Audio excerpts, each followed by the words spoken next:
Hi, my name is Brandon Brown. The associate issue that I'll be discussing is that if free speech should be limited within the United States. My stance then is the limitation of free speech would improve society as a whole while not affecting robust debate and conversation that many claim that it might because of the nature of that kind of conversation. So the United States First Amendment protects all forms of public speech, no matter how heinous or bigoted, which is proven by the Schneider versus Phelps court case, in which the court ruled that hate speech can only be criminalized when it directly incites threats or violence. Because of this, groups like the American neo-Nazi movement are fully permitted to hold rallies which promote white supremacist thinking and ideals, such as the Unite the Right movement, a rally which occurred in August 11 through 12, 2017,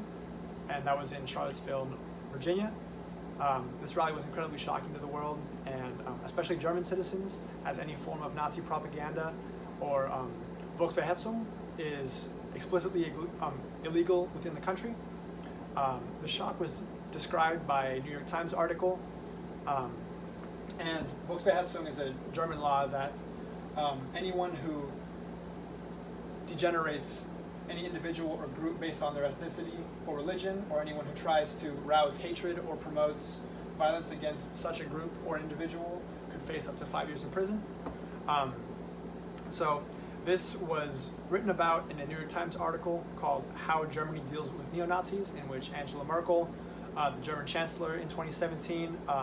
was saying and quoted that it's a racist far-right violence and requires determined and forceful resistance no matter where in the world it appears.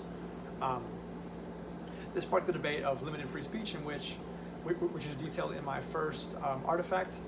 Free Speech versus Censorship in Germany, which tells in all formats and delivery methods this type of speech is banned within Germany, and how that then can be adapted to work within the United States. Following this, my second rhetorical artifact, a paper written by Brian Leder, describes how if the United States were to follow something similar to Germany, the idea of free speech, as many people have it, is almost entirely unaffected.